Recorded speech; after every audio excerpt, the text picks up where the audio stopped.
All right, we are here in the home office. I am back from my training camp trip. The 24th of 25 teams visited was the Tampa Bay Buccaneers. I saw them in a joint practice against the Miami Dolphins. I have 5 takeaways from the 3-time defending NFC South champions. Takeaway number 1, Liam Cohen's going to make a big difference in the run game for the Buccaneers. The new offensive coordinator is taking over for Dave Canales, and he has evolved the Bucs run game in a way that it hasn't evolved in quite some time. He's bringing in a system that is very much like the Shanahan-McVay system. He worked for Sean McVay on 2 separate occasions in Los Angeles.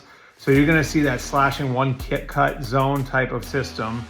And the good news is they've got the linemen in the backs to pull it off. On the offensive line, of course, Tristan Wirfs is an all-pro at left tackle. Opposite him, Luke Goedeke has really emerged as one of the better right tackles in the league. They draft Graham Barton to be their center, a real middle of the fairway first-round pick. So they're good on the offensive line.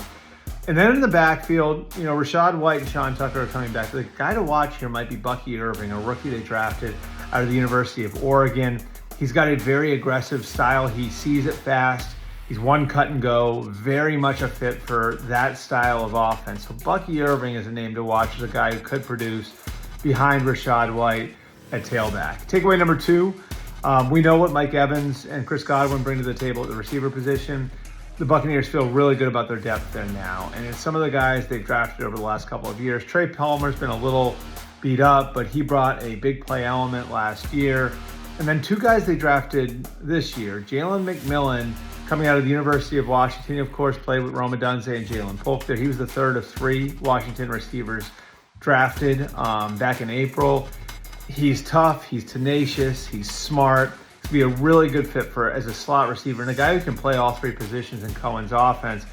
And then here's the real story of camp. It's Cam Johnson, an undrafted free agent out of Barton College. Consider this, Barton College didn't even have football until 2020. They dropped it in 1950, brought it back in 2020. Cam Johnson arrived there as a 120-pound quarterback. He's still short, but he's stout and he's explosive. And I'd expect that not only is he going to make the team, I'd expect that he's going to have a role on offense and in the return game. One of the best stories of camp in Tampa. Takeaway number 3, Yaya Diaby is definitely a name to watch on defense, and they're going to need him to come up big for them as a pass rusher. He is freakish athletically, big, strong, ran a 4.5 before the 2023 draft. But he was a little bit raw, and one of the reasons why at Louisville they used him as an inside pass rusher a lot, he still had to develop as an edge rusher. That's happened now, and even last year as a raw player, he had 7.5 sacks. I'd be surprised if he stays healthy, and he got a little banged up in camp, if he stays healthy, if he's not a double-digit sack guy. Takeaway number 4, corner is a big question, and Zion McCollum, their 5th-round pick from 2022, is going to have to be one of the answers. He's very physically gifted, 6'2", fast. They have high hopes for him. They just needed to show up on the game field. He started 9 games last year, so he got his feet wet. They're expecting him to be one of their better players on defense, and his development is one reason why they felt okay letting Carlton Davis go. But with some questions at that position, Zion McCollum's going to be a pivotal player for the Bucs. Finally, takeaway number 5. I'm going to give them some credit here. They've done a really nice job over the last couple of years of turning that roster over. It was an older roster when Tom Brady was there. They still have some older guys. Mike Evans, Chris Godwin's getting a little bit older. Levante David, Will Golston.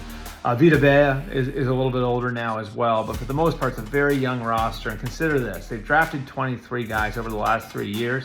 22 of those 23 are still on the roster, and I think will make the 53-man roster. And I wouldn't be surprised if you include the undrafted free agents if more than half of the 53-man roster is from those 3 draft classes, which is pretty remarkable, again, considering where they were just a couple of years ago.